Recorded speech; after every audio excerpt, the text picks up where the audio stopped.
Welcome to the roads we've traveled. How y'all doing today? Hope everyone is staying safe and staying healthy and staying inside like good people should be doing. My name is AJ Pelletier, and my guest today is my longtime friend, Mr. John Michael. How are you, buddy? What up? What's going on, dude? Not much. You? Oh, you know, same day, different apocalypse. Yeah. Man, I was really hoping for a zombie apocalypse, and this is what we got. Dude, I've been praying for it. It would be like, finally, like all the movies we've seen could just actually happen. Like we're prepared for this. Right? I got a few things to gear up for it, but I'm not quite ready for something like that, but I think I think I'd be all right. We could handle it, dude. We've seen enough. You know, what was it? World Wars? Was it World War? No, Zombieland. You know, Zombieland. Rule number one, cardio. Yeah. Double tap. My cardio is not really that great, so. Oh, my knees will shit out on me within the first minute or two. I'll just be done. I'm just a fat fuck, so like I'm.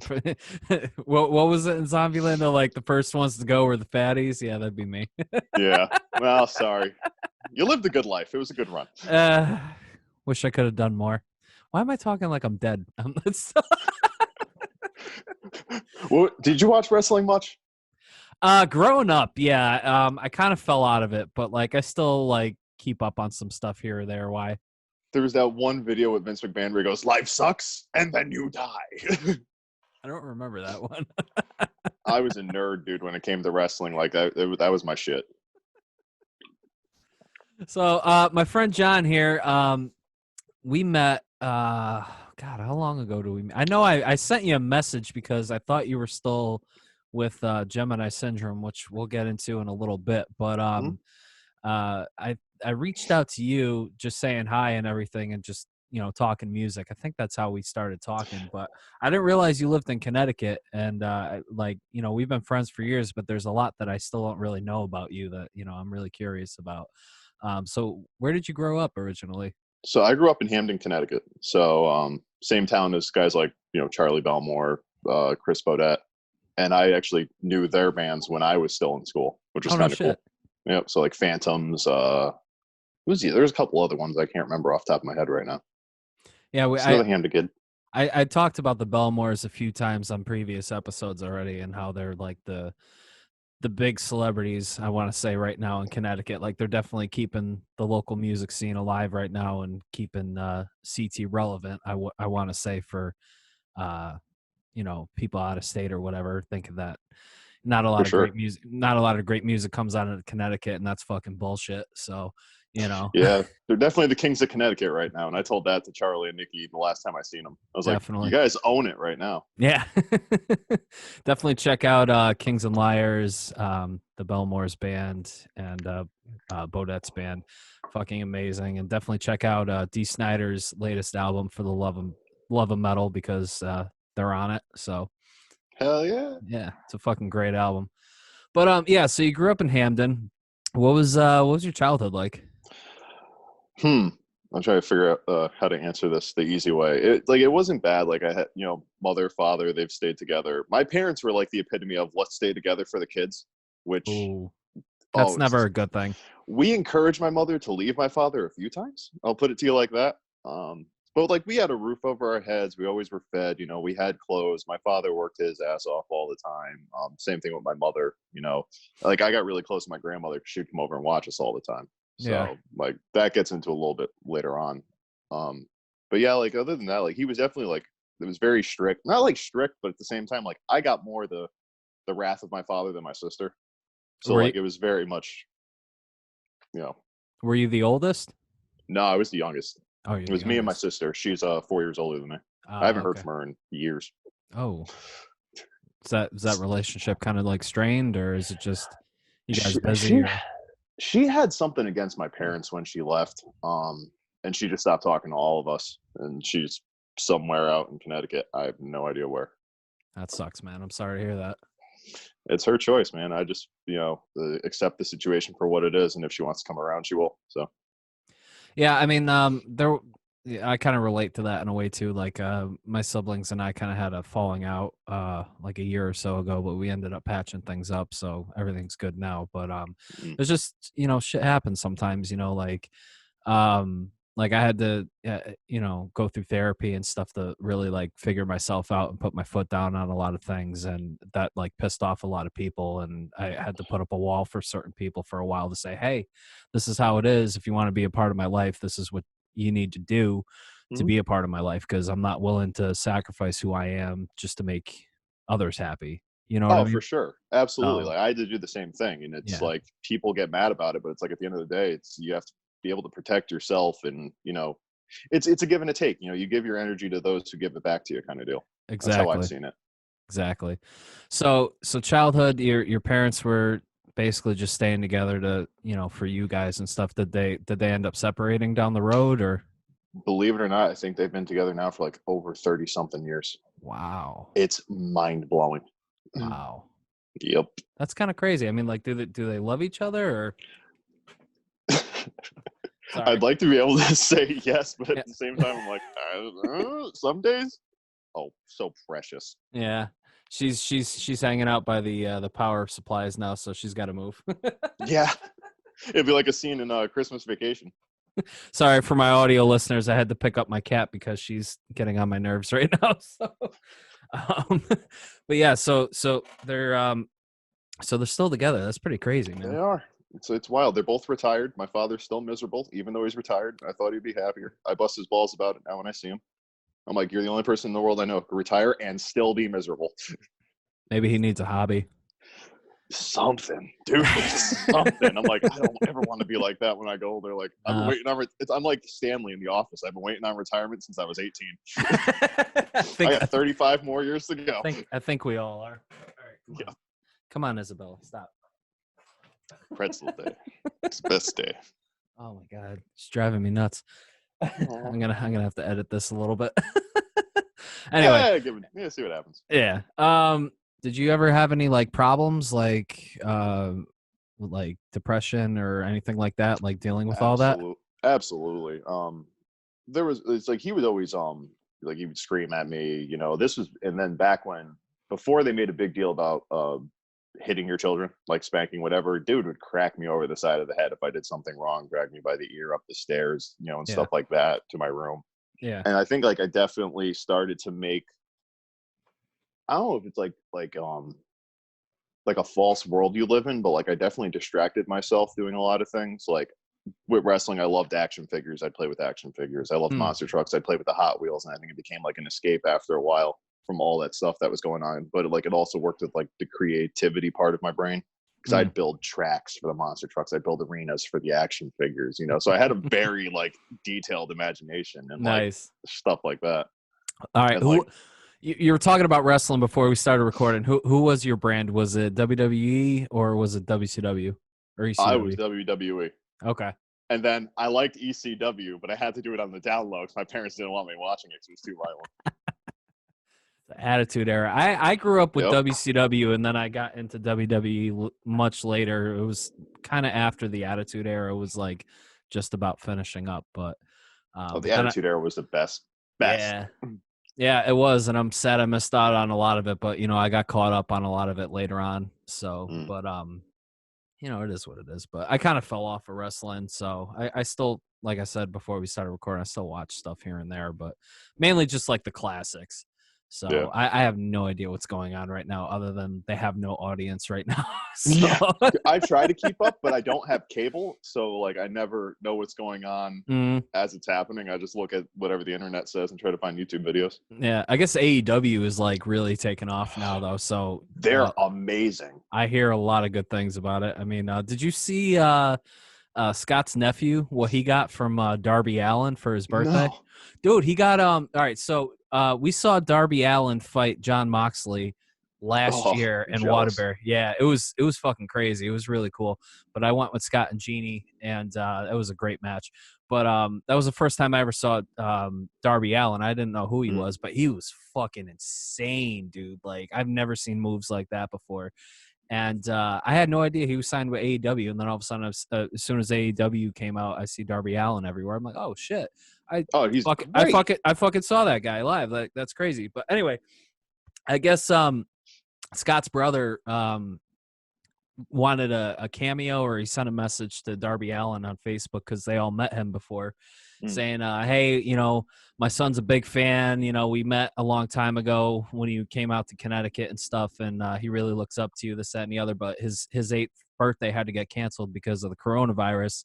Oh, He was like, do you think maybe you could send him like a happy birthday message or whatever? Darby got back to him with this amazing cameo video saying, hey, I heard your birthday, got canceled, this, that, and the other. So I wanted to do something special. And he fucking sent him the skateboard that said Sammy aw. right across it. Mhm. That I guess I forget what the other wrestler's name is, but it was Sammy something. But I guess it was a skateboard that Darby used to beat the shit out of the guy with, and That's he sent amazing. it to Scott's nephew for his birthday. I was like, that's fucking insane, dude. That's so That's cool, awesome. man. Like, I love it when celebrities do something nice like that for kids. It definitely like um, I don't know. It's just nice to see people like that out there doing stuff like that for kids.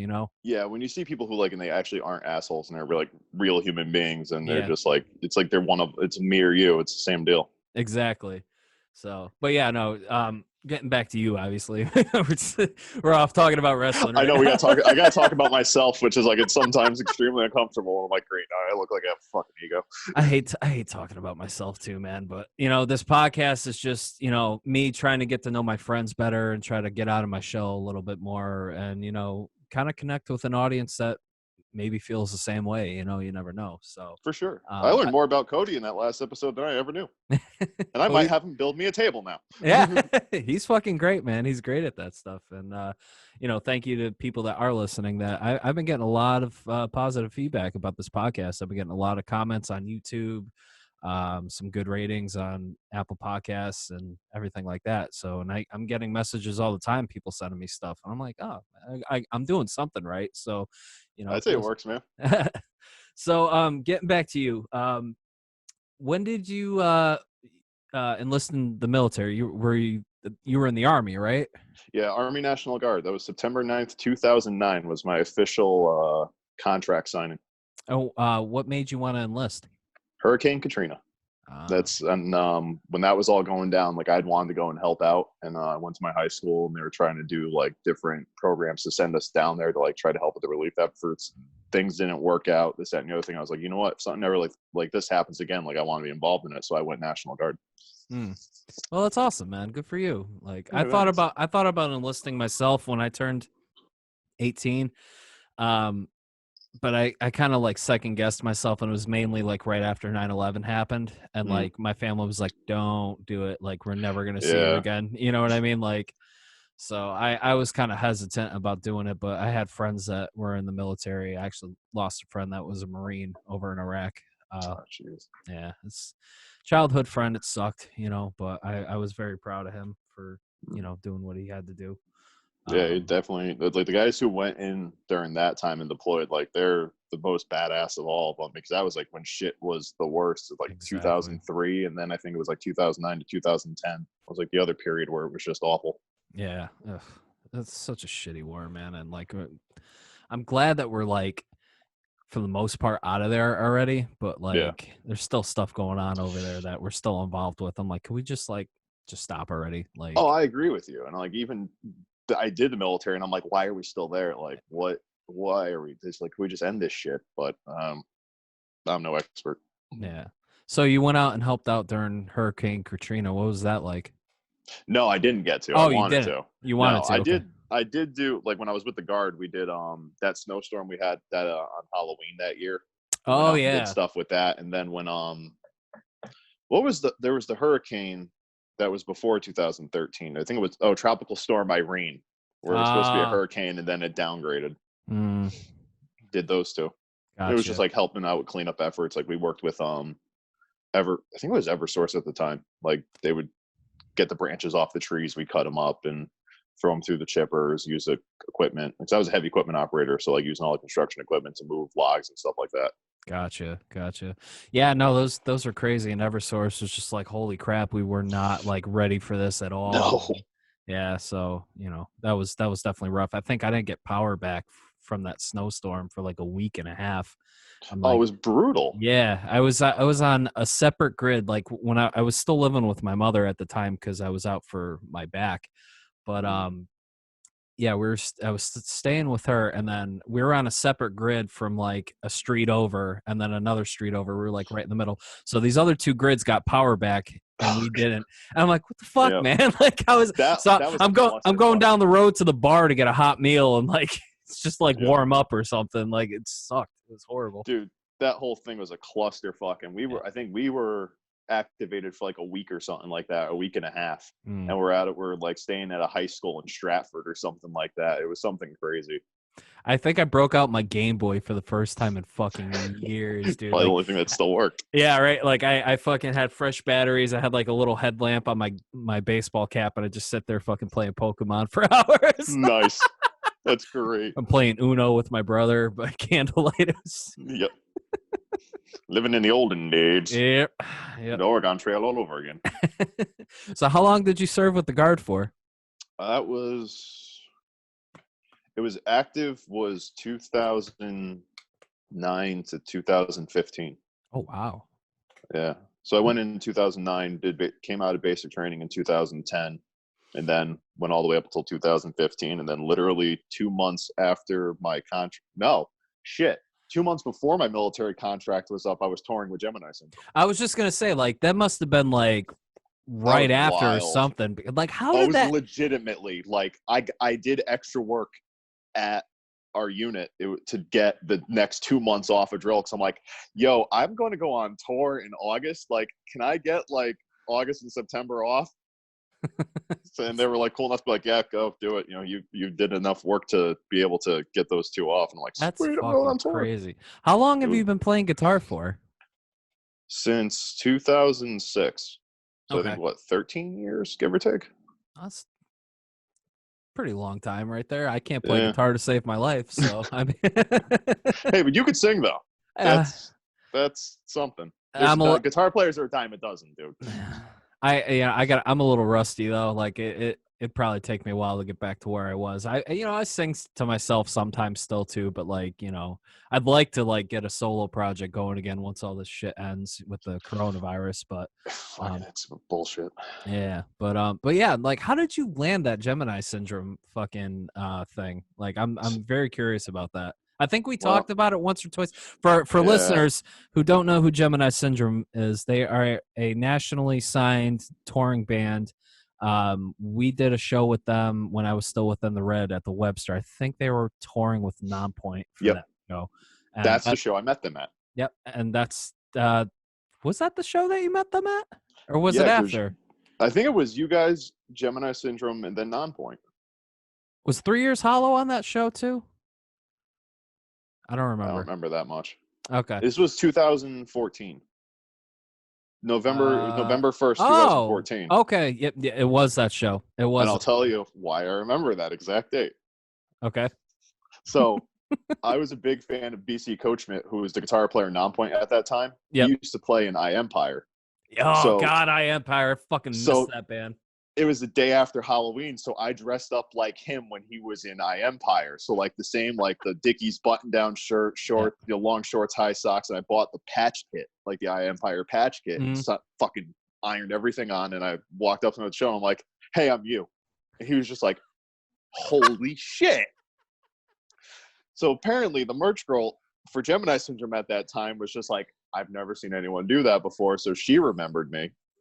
We struck up a friendship after that. Like either I found her online or she found me online, and she was like, "Hey, here's this picture I took of you guys." And I was like, "Oh, fucking A, right." Like, that's awesome to have. I think it's on my Instagram.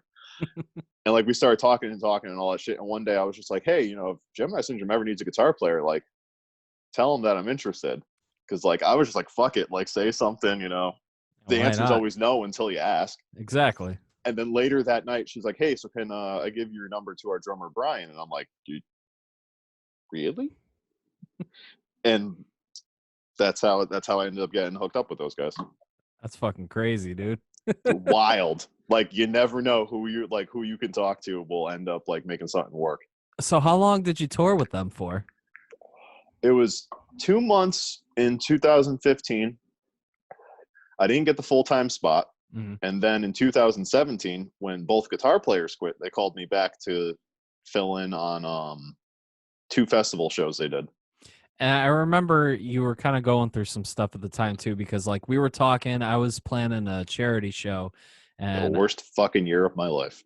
yeah, so like I was planning this charity show, and I hit you up to play guitar for a couple songs or something like that, and then one night you were out on tour with them. I think you were on the West Coast, Mhm. and you had, I don't know if you just had a breakdown or something like Oh that. yeah. Like you hit me up. You're like, dude, I'm done playing guitar. Like I just need to walk away from it for a while. I'm really sorry. So I didn't really know what was going on at the time, but I was like, yeah, man, do what you got to do. I can find another guitarist. But like, what happened?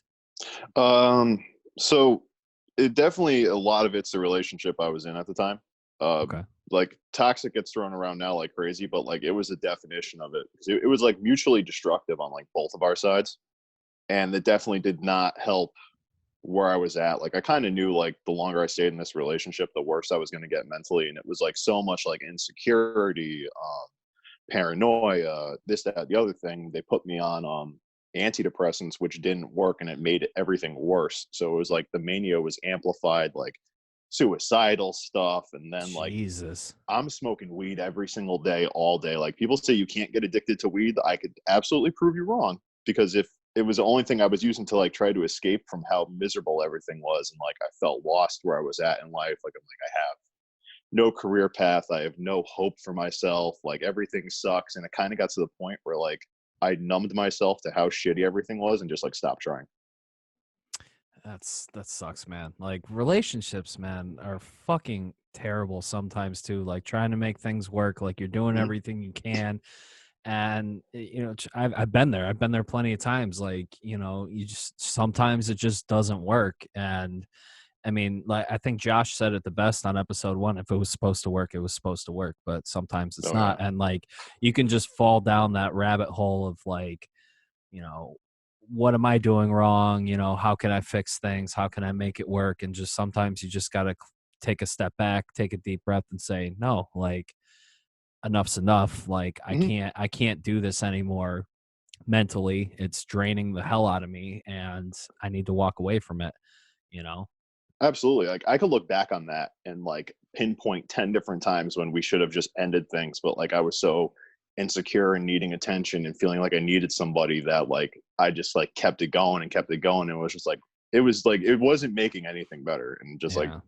like if I can go back in time and fix and like do things differently, like I wouldn't be the same story now. But I think it everything also happens comes for reasons. I think it also comes with age too. Like when we're in our 20s, like we think we get it, you know what I mean? Like we think Mhm. we understand. But, you know, I was young and stupid at one point. You know, I had a house and I was engaged to the wrong person and I suffered financially because of it. You know, she turned around and she cheated on me, and you know, it was just a fucking nightmare, like altogether. And like, I was the one that ended it before I found out like she was cheating on me. You know what I mean? And Right. then when I found all that out, I'm like, what the fuck? Like, it just like made it so much worse. And now, like, I'm in my 30s.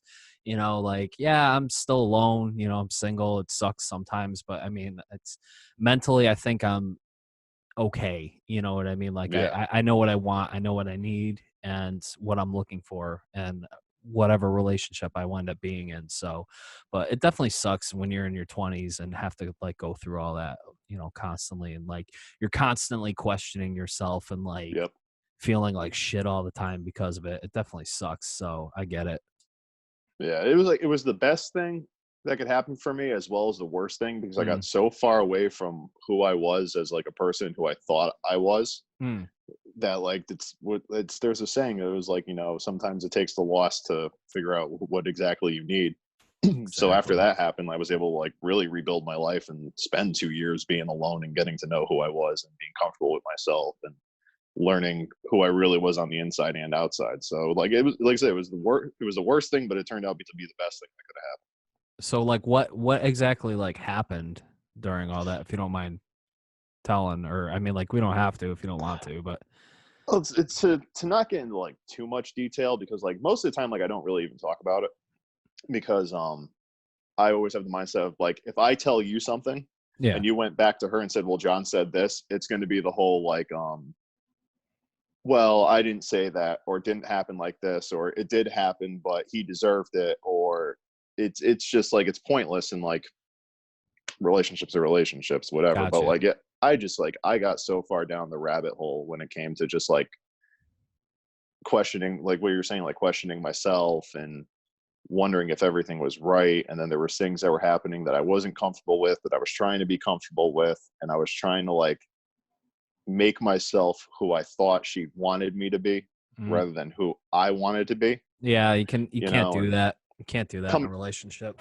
oh yeah, and coming out of like a 4-year relationship and jumping right into something new was probably the dumbest thing I could have done, Because you yeah, know. because you're vulnerable at that point. Mhm. Like you need something to fill that void, and sometimes Right. it's the worst thing you could possibly do. You know?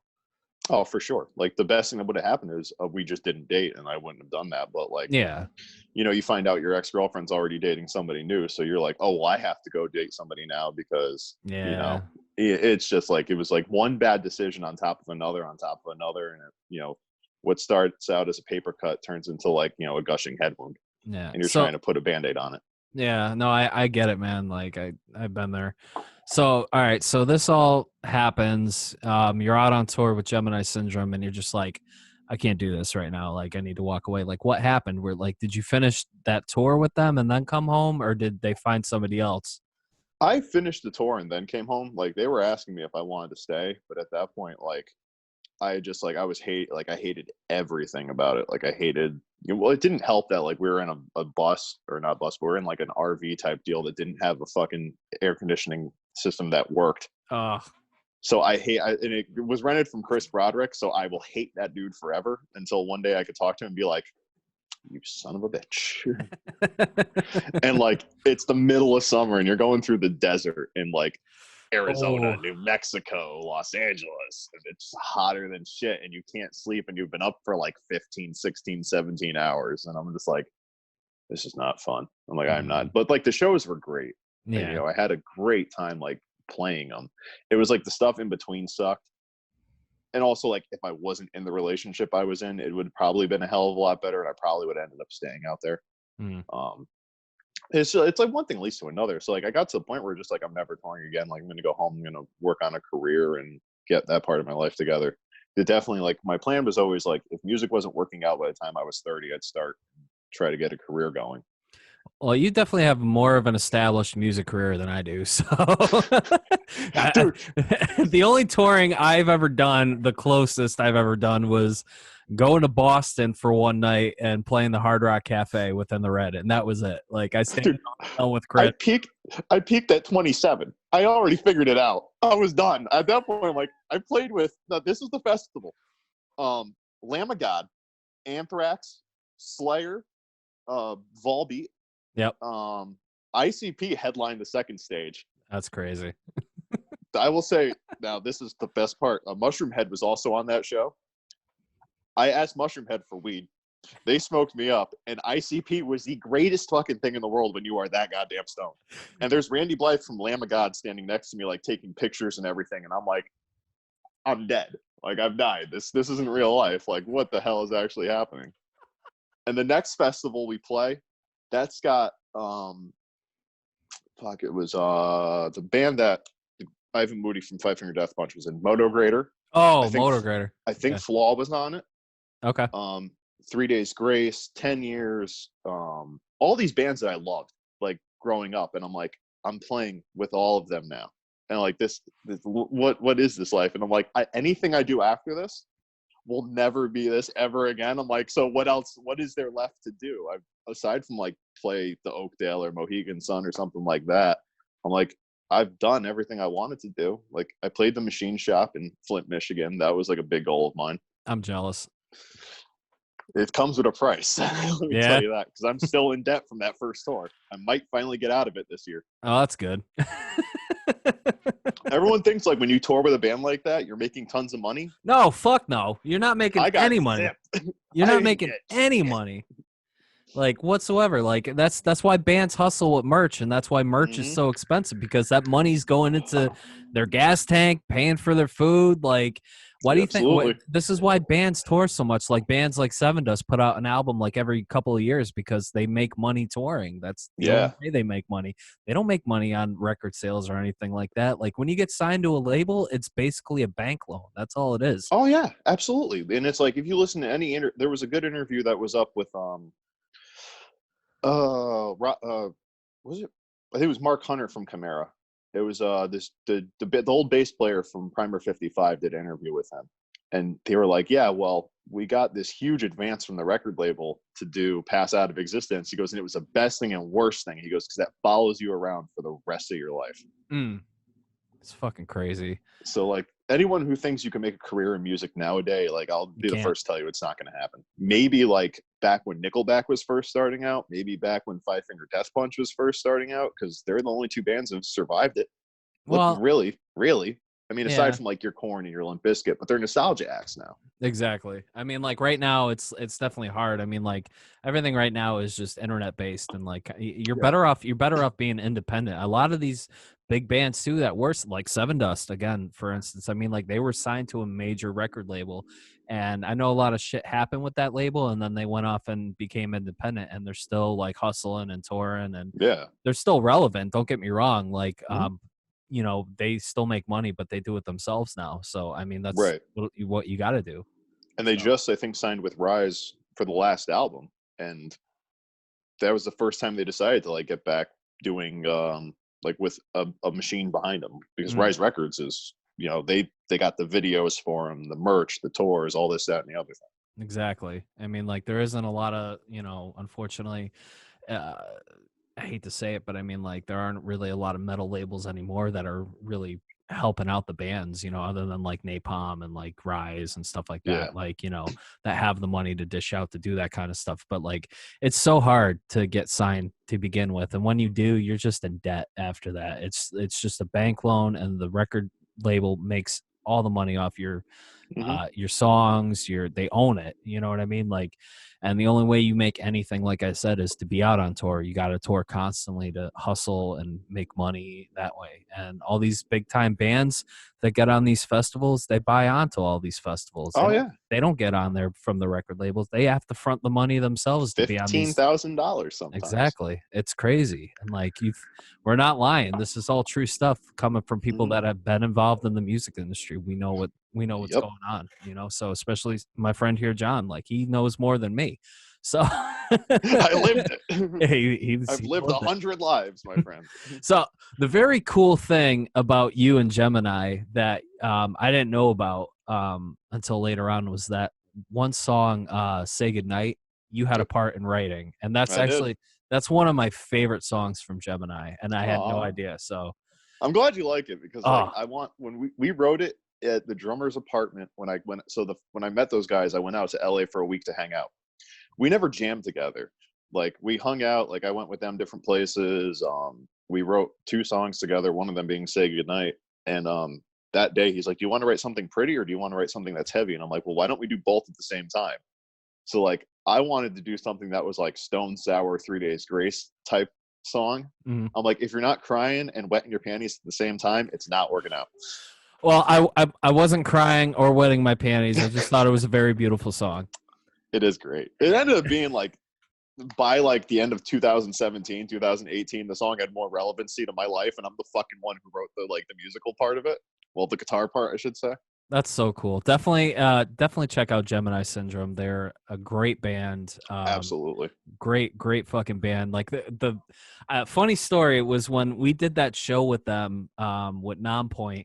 Um, I don't know if I already talked about it or whatever. I actually I think I talked about it on my stream last night. I was pretty drunk last night on my stream, so and I'm playing fucking Animal Crossing. I'm just like, you know, I'm doing this interview with my boy John tomorrow. He used to play, Quarantine 2020, yeah, bro. used to play with Gemini Syndrome. Hey, let's have a shot, everybody. Like, yeah, I was fucking wasted. wasted last. And my niece was watching at one point too. This is before I got drunk, thank God. Yeah, Yeah, so right. she's like, "I'm gonna go to bed." I'm like, "All right, have a good night." And then I start breaking out the whiskey.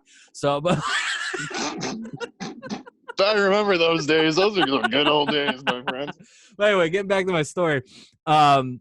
A bunch of my friends came out and they bought merch and everything like that. And we were hanging out in that, the main hall there at the Webster. And oh my God, what's his name? The singer from Gemini. I always forget his name. Aaron. Aaron's Yep. hanging out with me and a couple people, a couple of my friends, and my friends are talking to Aaron, like, "Oh, you were really great, blah, blah, blah. Like, can I get an autograph?" He's like, "Yeah, sure. Like, what do you want me to sign?" And my friend had on that red shirt back here, that one right there, the Yep. fucking skull logo. She's like, "Oh, you want to sign my shirt?" And Aaron's looking at me because he knows I was the singer for them. He's like, "Do you mind?" And I'm like, "I don't fucking care. Like, go right ahead." Like, Yeah. They're so like the coolest dudes in the fucking world. that was really nice of him to ask me before he signed it. Like, I thought that was really cool. I was like, "Dude, I don't care. Like, you're more famous than me. I don't give a fuck." So there's an In the Red shirt out there that Aaron signed that he's never been a part of. So. Dude, what makes me laugh, like what I could relate to is like when I was doing that tour with them, it was kind of like a tryout deal. So there's a handful of Gemini shirts that have my autograph on it, and I'm like, "You sure you want me to sign this like $60 hoodie right now? Like, I'm not really even in the band, kind of." And they're like, "Yeah, sure, do it." I'm like, "Okay." That's pretty dope, though. I mean, I've Mhm. signed some autographs for some fans and stuff back in the day, which is it's very humbling. It's very nice. It makes you feel appreciated, and Absolutely. I know I'm fucking nobody. I just get to open for these guys. You know what I mean? Like I Dude, I hustle. still felt like a nobody the whole time. I'm like, I'm a fucking landscaper from Hamden, Connecticut that got lucky. That's how I felt the whole time. That's what I said when I opened for Hailstorm. I'm like, I'm just a fucking guy. Like I'm a machinist, man. Like, I'm fucking nobody, and these kids think I'm the greatest thing since fucking sliced bread, and it's It's a great weird. feeling. It's an amazing Yeah. feeling. So you got to be, and I think I was talking about it too with it was either Cody or Josh, but like taking compliments and stuff. Like even if you've had like a shitty show or whatever, like you feel like you weren't at your best, and people come up to you saying like, you know you guys were awesome. Like you sounded Yeah. great, this, that, and the other. You got to be more thankful and appreciative for that kind of stuff. You can't just be like, "Oh, sound wasn't great, mix wasn't great, this, because it's condescending and it's kind of insulting. You know what I mean? When somebody takes the Yeah. time to tell you that they thought you were great, and it took me a while to realize that too. So Yeah, because like the only people who know that it's a bad show is us. Like exactly, we're picking everything apart. Like I can't tell you how many times like I'd get off stage pissed and I'm like packing all my shit up and I'm like, that show sucked. I hated it. I'm like, I did this, this, and this wrong. I screwed up this note.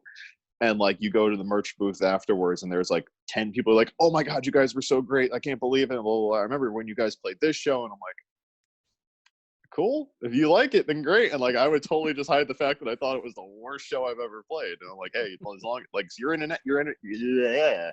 an entertainer at the end of the day. exactly. And it's our job to entertain them and help them forget about that shitty day they're having or like that shitty moment that happened in their life.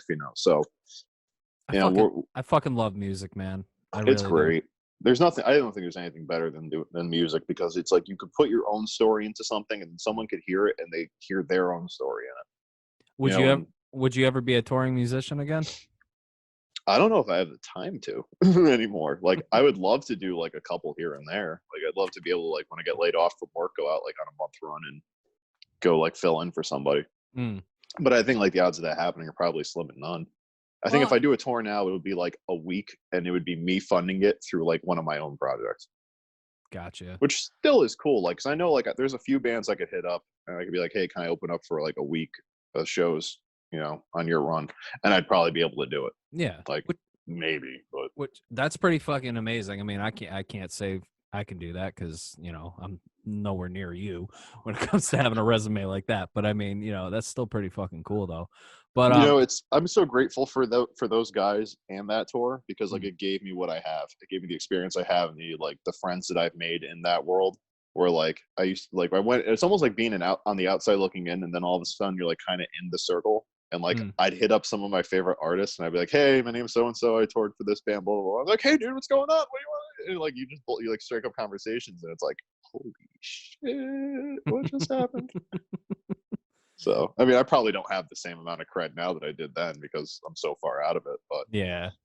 now it's all being fun instead of, because like, dude, it gets fucking stressful. Like when I went from that tour going back to the local scene, like you're just dead focused on like, okay, I need to get back on tour. I need to do this. I need to take this band that I'm in, and we have to go get back to. I need to go get back to that. So it's like you're selling yourself on social media. You're writing all the time, trying to write the next best thing. Trying to write a good song. Trying to find people who are all in it like the same amount that you are. And it's just like when I finally did take a break, like after that tour, like it was great playing those shows, but like to have a year and a half off where I was just kind of like, I don't give a fuck. Like, I'm just going to hang out and relax and like just have a good time and enjoy my life. Like, it's like not having to be on social media every day, not having to like post 100 pictures, try to figure out what people want to see, thinking about endorsements and like wanting to get these people to sign you up for this and try to talk to this clothing company. And it's just like, that's the more stressful part of it. Like playing the show is great, but it's the stuff that happens in between, like all the work that goes on that most people don't think of when you're doing that stuff on a pretty high level. I fully agree, man. Like I'm so like over social media. I've been over social media for a long time, but then I end up doing something else, like this Yep. podcast, and then I got to start Mm-hmm. promoting that, and then I got to do it through Instagram and Facebook and YouTube and Yep.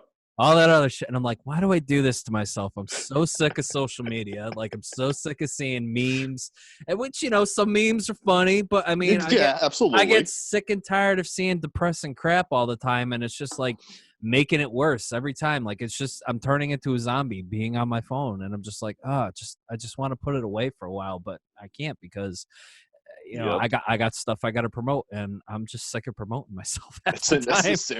necessary evil when it comes to promoting In yourself. It this fucking day and sucks. age, yeah, social media is a tool that Mm-hmm. unfortunately we all use. So Right. And like I loved talking to people. Like when I was doing the Gemini Syndrome thing, like I loved talking to people because I always wanted to be that artist that I always hoped I'd meet. mm. So like I'd get off stage, like pack all my gear up. I'd go hang out in the mosh pit while Avatar was playing. When we got done at that festival, like I couldn't wait for the meet and greet to be over so I could go watch Lamb of God. And I'm hanging out at the front, and I'm like, normally nobody recognized me because I had dreads at the time, so everybody realized who I was. And I'm like, well, this is different from the Yeah. last time. Like I didn't think of that, but like I'd still hang out with everybody. Like one point, some chick bought me a beer, and I wasn't even able to like finish it. It took me like an hour to drink it because everybody was like, yo, let's take a picture. And I'm like, put the beer down. Like, take a picture, pick beer back up, take a sip, put the beer back down, take another picture. And I'm like, okay. Like, I see what's going on here. Well, I'm not getting drunk today, so No. that's still pretty cool though, man. Like, No, dude, it's a trip, man. When you like people see you like they think you're like this huge big deal, and like really you're just like everyone would ask me like, so what are you gonna do after you play these festivals? I'm like, I'm going home and landscaping again. And they're like, what? yep, What do you mean you're going back to being a landscaper? I'm like, I gotta make money. mhm, yep. Gotta make money. Unfortunately, that's Yeah. how it is. So, all right. So you finished, you finished touring with Gemini. You come back home. You did Naya and Murder Monday for a while, and then you were Mm-hmm. in a punk band for a while. Like, Yep. was this around the same time where you were like, I really need to stop playing guitar for a while, or? Yeah. See, I had quit after that tour, and then the same person I was with, he was kind of like encouraging me to do like the Murder Monday thing because John was their bass player, John York. He was like, dude, come on, let's do this, let's do this, let's do this. I'm like, no, I really don't want to. I really don't want to. Mm, And so eventually I did. Because of that relationship was why I didn't end up staying in Murder Monday, and I ended up going and playing in Zombie, the punk band, mm, which was fun playing bass, but it's just like the band wasn't the right fit. yeah. Like it just musically, I was kind of just I did the first show and I'm like, and then the second show was just kind of like, and then the third, and then like the union came and offered me like a part-time job working at their training school, and I was kind of like, yeah, I kind of want a career like that's actually like I know is going to be there and can offer me security and like Yeah. all this other shit. Oh, that's cool, man. So the union is that landscaping, or is it like an actual trade, or like? Well, Oh, I'm, it's I'm not saying that landscaping's not a trade. It is a trade, I but I don't understand how it's essential. I mean, I mean, did it for 4 years, and I'm like, I don't get it. No, I do. I'm a heavy equipment operator slash mechanic slash half-ass welder. oh, okay. Cool. Yeah, so it's my childhood dream come true because I've loved construction equipment ever since I was a kid. Like if it was like music, construction equipment, and like monster trucks were like always my favorite thing. And I'm like, if I Nice. couldn't drive a monster truck, I wanted to be a guitar player. And if I couldn't be a guitar player, I wanted to be a construction worker, or I wanted to do both because it's awesome and it's fun. And I get to like I enjoy my job every day now. Like Nice. even if it's raining and it's cold, that's when it kind of sucks. But like I don't have a day where it's like, oh, I don't want to go to work. This job sucks. They don't pay me enough. Nobody cares. It's like I don't have any of that anymore. So I get to love what I do every single day. Yeah, I'm still trying myself. So I'm, still a machinist. I hate doing it, but I mean, it pays the bills. So It's a give and take in life, and like hopefully you do find that and you can get that one thing. You never know. I'm 33, man. Like I went back to school for graphic design, and even that right now is like, it's super competitive and it doesn't pay Right. enough. So, I mean, I'm kind of at a point in my life right now where it's like, yeah, I can do it on the side and hustle and, make okay money, but not great money. But I still need a full-time job to pay the rent and everything like that. So, Right. but like Yeah. It's. my I hear body you with that. physically can't handle it much longer. Like I don't know what I'm gonna do.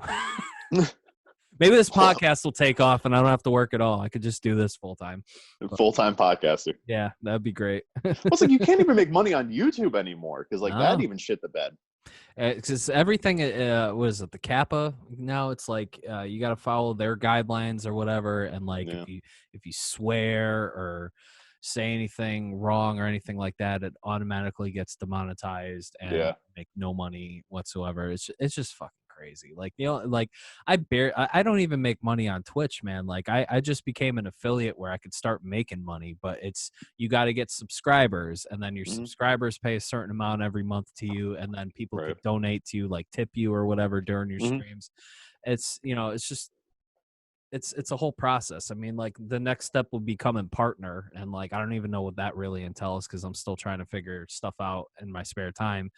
But it's just crazy, like um, the amount of work you got to put into just to make money being a content creator. It's Oh yeah. you know. No, we got to get on OnlyFans. That's what we need to do. That's where the money's at right now. It's OnlyFans. Oh my god, nobody wants to see this body. Trust me. You and me both, my friend. So anyway, all right, so you do that, you get back into the trade and the union and stuff like that. Are you still doing anything with music these days? I've actually got my iron in more fires this year than I really anticipated. Is that a good thing or a bad thing? We'll see how this goes. Well, I've got my EP that I've been working on for about 2 years now, which at some point might be done. I was hoping for the summer, but thank you, quarantine. Appreciate it. And the biggest hang up I've got going on with that is whether I want to sing or not. And like I kind of want to, but I kind of like think my voice sucks. And I always like being like the Jerry Cantrell kind of guy because I love harmonies. Harmonies are fun to sing. Mm. But like there's kind of like there's stuff that I want to get out personally. And I'm like, if it works, it works. If it doesn't work, then you're singing. So Wait, who's singing? you. Oh, me. Oh, Yeah. okay. Yeah. Suck it up, sunshine. The first time I'm aware of this. So. I've told you. You just like. Oh, were we've denial talked about it. We've talked about it, but like nothing ever happened. The story of my fucking life. Listen, if you have time, you don't have money. If you have money, you don't have time. I'm in the second of that stage now. Okay. Because I work so goddamn much, I don't have time to do anything. I don't have time. Like I'll always make time for friends that need guest vocals for anything. Like that's not a problem whatsoever. It's just like finding time myself for anything these days. But I mean, like It's rough. I'll make time. It's not a big deal. So but yeah, no, I'm definitely down to help out if you need it or not. So Yeah, see, I just get stuck working like 6 days a week, and I'm like fine about it because I love like once you get into the rhythm of working, like you kind of forget what day it is, and then you work like 19 days in a row, and you're like, I need a day off. Oh yeah, that happened. yeah, I totally know the feeling, man. Like 2 jobs for me, and it's just like, ugh. Like, what day is it? Okay, it's Saturday. Okay, am I off today? Yeah, I'm off today. Thank God. Okay, well, I actually slept pretty well last night. Like, I streamed a little bit last night when I got home from my other job, but I only streamed for like 2 hours. But by like 10 o'clock, I'm like, I'm running on 5 hours of sleep. Yeah, I'm starting to get tired. Like I'm not in the mood to catch these goddamn tarantulas in this yeah. fucking video game right now. I'm going to bed. It So catches up to you. Dude, I did 2 night shifts this week, and I had to go from nights back to days. And like this morning, oh, those my are the buddy hits me worst. up. My buddy hits me up this morning. He's like, "Do you want to hang out?" I'm like, "Well, I'm doing this podcast with my buddy, but dude, I'm just shot. I'm so shot. I'm like, I don't know if I have the ability to fucking be anywhere other like motivated to do anything outside of my house. I'm already a hermit as it is." That's how it is with like me and my two jobs. It's like I work nights Monday through Thursday with the machine shop, and then one Friday I'm working at the vape shop. The following week I'm working a Saturday. Yep. Saturdays I can do because I'm usually rested enough for that, but Fridays are the worst because like I don't go to bed till like 3:30 in the morning, the latest. Then I got to be up by like 9 o'clock, get ready, open up the shop. And thankfully with this whole quarantine thing, I don't really have to deal with customers that much. It's just basically taking phone orders and filling orders and stuff like that. But it does get fucking crazy though. Like you get bombarded with phone calls, and then people Right. start showing up after 2 o'clock to pick their stuff up, and it's just like, and you're by yourself too, and it's God. the hours used to be 10 to 8 before this quarantine. Now they're 11 to 5. So it's like, okay, I only have to do this for 6 hours, but you're still like, holy fuck, by the end of it, like I am Yeah. so shot from doing all this. But whatever, I'm just thankful I'm still working, thank God. So Dude, I hear you. Like it's if I had to sit at home and do nothing all day long, I probably would just lose my mind. oh dude, like when I was under quarantine for those couple of weeks, like it sucked, like being sick, and then like you don't even know what fucking day it is after a Yeah. while. Like you're just like, did I get off the couch today? Yeah, I know I did at some point. Like, did I Yeah. shower today? I think so. Like, I don't know. Like Dude, I was it's laid off for 2 weeks this winter. And by day 3, I was like, let's see, what can I do? I got to do something. I'm mm, like, I can't sit around for another day. I'm like, note to self next year, try not to get laid off, work longer. yeah, the last time I got laid off for a while, I ended up like going on hikes and stuff, which really helped out my mental health a lot. Like I think just being out, if I'm not getting enough sun, which you can tell from my complexion, I don't get enough sun. Uh, Vampire super life, bro. super Vampire life. pale. Like I found just being outside like helps a lot. And like last year I ended up going to the Cape for a weekend, like a long weekend, because like I had some issues with school. They shut down like out of nowhere, and I was like, well, fuck me, right? Like I spent all Yeah. this time, going back to school, and they just closed their doors out of fucking nowhere. I'm gonna take That's was fucked up, man. When you told me that, I was like, are you shitting me? I was like, I'm getting the fuck out of here for a weekend. So I went up to the Cape. I stopped at a dispensary on my way up. I got some edibles. I got some alcohol. I fucking crashed in a hotel for the fucking weekend. I chilled by the beach. It was fucking cold, but I mean, just Fuck it. being by the water helped a lot, dude. Like it just cleared my head so much, and I want to go back, but I can't go anywhere right now. So Yeah, right. See, I love going up to Nyack because you have the boardwalk over there, and just to hang out by the ocean's fucking nice, and you can't yeah. go anywhere. You can't do anything. It sucks. Yeah. I can't wait till this is all over, man. Like I just want to hang out with my friends again. Yeah. I can't wait to fucking jam with people. That Like too, yeah. back to the irons in the fire thing. Like I've got my EP. I've got a possible new band starting. We haven't jammed yet. And then we're doing kind of like a reunion deal for Revenge Against God, which was the first band I played in. That was Yep. Rich Tobin from Murder Monday's other band. Oh That no was shit. so me and him started that band in 2014. And I played one show with them, and that's when I went on my Gemini Syndrome tour. So I played one show in Connecticut, two actual shows before I was touring. It's insane. That's crazy, man. Like, So it's me and him.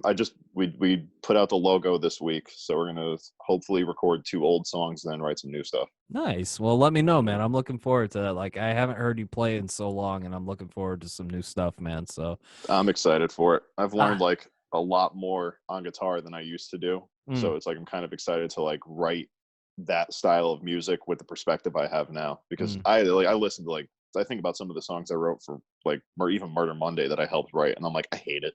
And like all the old Revenge Against God stuff, I'm like, what 2 songs do I like and that I still like, and I'm playing them. I'm like, okay, I like these 2 still. Like those aren't too bad. I'm definitely gonna keep you in mind too for my solo project whenever the fuck that starts. Like sometime before I'm 40, I'm gonna have my own album out. But We yeah, still got to do the acoustic thing that we were that well, trying to do. that's what I'm thinking of. Like I'm kind of thinking maybe if I do something, maybe like one acoustic song on the album, like maybe have you, maybe Cody too, like jump in on it. Yeah. That might be cool because Cody's been getting in my ear about that too. You want to write something? You want to write something? I'm like, yeah, man. I'm like, yeah, we'll do something. Yeah, like once this quarantine's over, I could buy an acoustic guitar because I ain't shipping that to my house. That's too fucking delicate. Yeah, definitely. So, And, I can go Guitar Center because if it gets screwed up, then I'll be like, give me another one. so what have you been doing besides working like during quarantine? Like, what have you, what else have you been up to besides music and work? Like, have you done anything for yourself at all, or? Nope. Okay. Well, that's like music for me is like the thing, and what I'm trying to do is like I got it, and this is like I guess I can finally talk about it. I'm working on trying to find a shop to do welding at, and I'm going to start making like stage equipment for bands. So it's Oh, going to kind of be like nice. my last connection, my kind of it's still a connection to the touring music world, but like I think it's bullshit that people charge like $500 for an ego riser, because when you look at the cost of materials, it's like I can get 25 feet of steel for I think it was like 40, $50, and that's nothing. So like I get they have the overhead of the shop, they have the overhead of like it's their time, but like I'm doing it on the side. Like I'd rather make it affordable for bands, and you're getting a Mm, good quality thing that's going to last you. And even then with me, it's like if you tell me it breaks, I'm going to fix it anyway. yeah. So Oh, just bring it back to me. that's dope, dude. That thing, I don't think there's really anybody around here that does that kind of stuff for bands. Not that I know of, I but know a few companies, but yeah, I don't think there's anything in New England. So like yeah. it's like I got a couple bands that are interested already, and I know a few of my prototypes are going to end up going out around here, like when I actually start making it. But that's probably going to be later on this year. I'm kind of got a list. I need to find a spot to do it at, because it's Mm, got to be ventilated. You can't be grinding steel at 9 o'clock at night, because that's going to piss exactly. people off. Um, Ventilated, must I say it again? God, that stuff is You don't want disgusting. to. Yeah, I know. Trust me. I work in a machine shop already, and breathing that stuff in is not good for you. Oh Uh, no, no, no. so that's awesome, man. Like that, I definitely want to check out some of your stuff when it's done. Oh yeah, I've got the few designs in mind. It's definitely gonna be a process trying to figure out the prototype stage. Mm, Seeing if it like the idea, because I have the only thing like I've been happy about in my life is like I have an idea in my head mm. and I could actually get it out. Whether or not it works 100% of the time, that's why I don't draw anymore, because it fucking looks terrible. Trial and error. I mean, like Yep. Cody said in his episode when he was getting into woodworking, like he just watched a bunch of YouTube videos, and he's not a carpenter or a woodworker, and he just learned that way. So I mean, it's just Yeah. trial and error. There's gonna be plenty of trials and errors before you fucking get anything right. So Oh yeah. you know. The startup cost is going to be great when I'm going through steel going, nope, that didn't work. Next. Next idea. Let's go to the scrapyard. Here we go. Yep. Let's get some shitty stuff to try on. At least get some money back for that steel I fucked up. Yep. Hell, 25 cents a foot. So I think that's gonna just about do it. Is there anything you want to plug?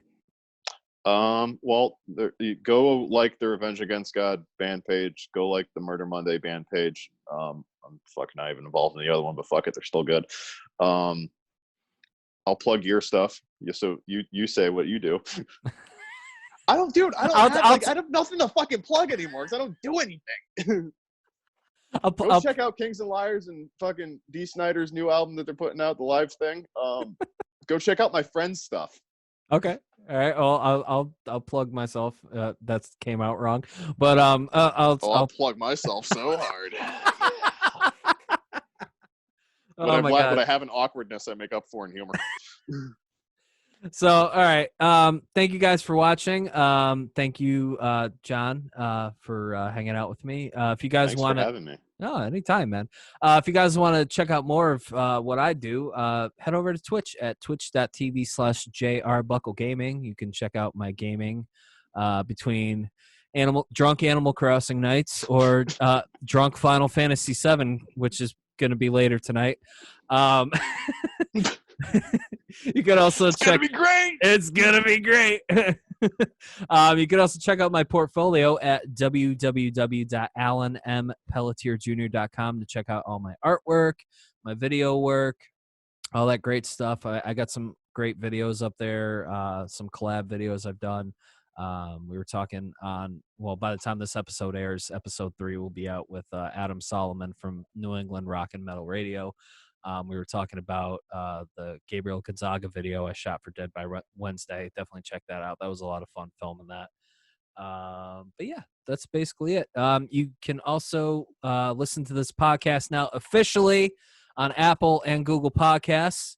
We're still available on Spotify, so make sure to subscribe on any of those platforms. If you do subscribe on Apple or Google, please leave a rating and a review. That's how, you know, other people discover the podcast. So, and I appreciate everybody that has commented and left me nice messages. I think before this episode starts, I probably will read a couple of them off. So thank you, and tell your friends. Like, the only way this podcast is going to get around is word of mouth. So definitely tell your friends, even if you got to steal their phone from them. I'm not saying do that now because social distance. Do it. Sanitize afterwards, but do it. Glove up, steal your friend's phone, hit that subscribe button. You know.